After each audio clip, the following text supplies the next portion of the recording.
Ayan. Good morning po. God is good and all the time. Ayan. Nawa po ang pagpapala ng ating Panginoon ay sumainyo po.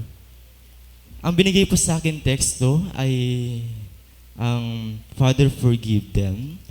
Matatagpuan po sa Lucas chapter 23 verse 33 to 34. Ganito po ang sinasabi, Ama, patawarin mo sila sapagkat hindi nila alam ang kanilang ginagawa. Ayan.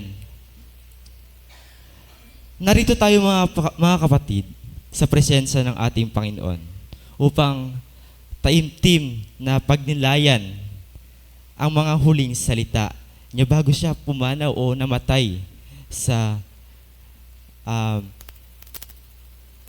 krus ng Kalbaryo. Sa Ebanghelyo po ni Lucas, naririto po ang mga tagpo kung saan siya ay nag-alay ng kanyang huling panalangin. Sabi niya, Ama, patawarin mo sila sapagkat hindi nila alam ang kanilang ginagawa. Ngunit malalim na panalangin ito, nasasalamin ang kabuuan ng kanyang pagmamahal at kabutihan. Gayun din naman, naglalaman ito ng malaking aral sa ating lahat.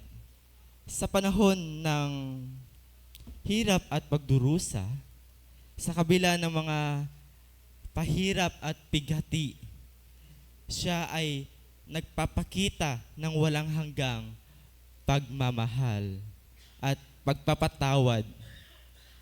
Sa makatuwid sa ating pag-aaral at pagmumuni-muni, sa mga huling salita ng ating Panginoon, tayo'y hinahamon na sundan ang kanyang halimbawa ng pag-ibig at pagpapatawad sa ating kapwa. Na ang bawat hakbang natin sa buhay, lagi natin alalahanin ang biyayang ibinibigay sa atin at gamitin ito upang maging mga instrumento ng kanyang pagmamahal at kagandahang loob sa ating mundo, saan man panig ng ating mundo. Sa Ebanghelyo po ni Lucas, naririto po ang mga huling salita ni Jesus bago siya pumanaw. At sinasabi niya, Ama, patawarin mo sila sapagkat hindi nila alam ang kanilang ginagawa. Sa mga salitang ito, ipinapakita po ng ating Panginoon ang kanyang dakilang pag-ibig at kapatawaran sa kabila ng sakit at pagdurusa sa kanyang pinagdaanan sa kanyang buhay. Ang pagpapatawad na ito ay hindi lamang para sa mga kaaway, kundi pati na rin para sa atin na may pagkukulang din sa Kanya sa pamamagitan ng pag-ibig ng pakatawaran. Tinuturo niya sa atin ang halaga ng pagmamahal at pagpapatawad sa kapwa na nagbibigay ng daan tungo sa tunay na kapayapaan at kaligtasan. Gayon din naman, ipinapakita niya ang halaga ng pag-unawa at pagpapatawad sa kabila ng mga pagkakamali at kahinahan ng tao. Ang mga huling salita ng ating Panginoon ay hindi lamang isang tawag sa Diyos para sa kapatawaran, kundi isang hamon din sa atin na sundan ang kanyang halimbawa ng pagmamahal at pagpapatawad sa ating kapwa sa pamamagitan ng pagtanggap ng kanyang grasya at pag-apply nito sa ating kanyang buhay.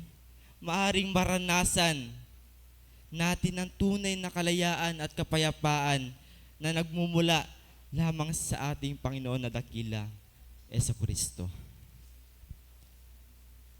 Tandaan natin ang bawat salita na binitawan ng ating Panginoon habang siya ay nakapako sa krus ng Kalbaryo, may malalim na kahulugan at aral na dapat nating pagnilayan sa unang huling salita ng ating Panginoon.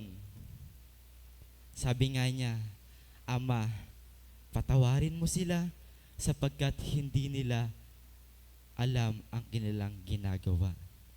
Ipinapakita niya ang kanyang walang katulad na pagmamahal at pagpapatawad kahit sa gitna ng matinding sakripisyo at pagdurusa.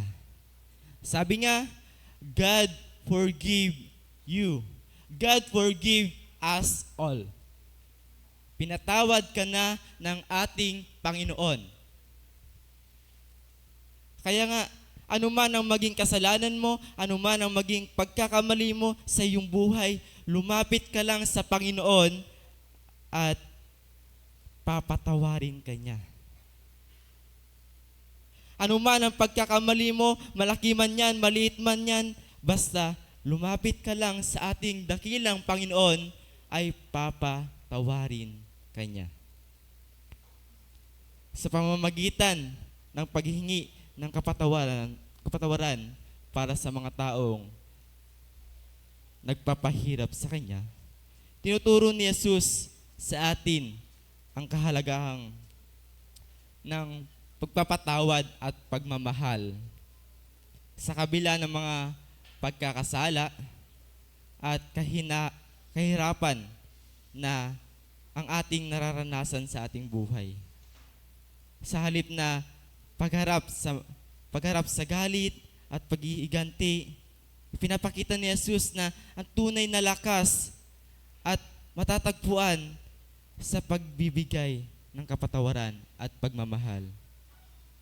Ano man ang ating pinagdadaanan sa ating buhay. Ang pahayag na ito ng ating Panginoon ay hindi lamang isang pagtangi sa karahasan at pagkakasala, kundi isang paalala din sa atin na ang pag-unawa at pagpapatawad ay ang pundasyon na tunay na pagbabago at kapayapaan sa pamamagitan ng pag-ayos ng ugnayan natin sa ating Diyos. Nagbubukas tayo ng daan tungo sa paghilom, pagbabago, at bagong buhay. Kaya nga mga kapatid, ang Panginoon ay dumanas ng kahirapan dahil sa ating kasalanan. Kasalanan ko, kasalanan ninyo. Kaya dumanas siya ng kahirapan sa kanyang buhay at napako siya sa krus ng Kalbaryo. Dahil mahal na mahal niya tayo. Kaya nagsakripisyo siya para sa ating mga kasalanan at ang ating mga kasalanan ay pinatawad na tayo ng ating Jesucristo. So brother and sister, let's remember that last word or prayer that our Lord gave us, that God forgave us all. In the name of the Father, the Son, the Holy Spirit. Amen.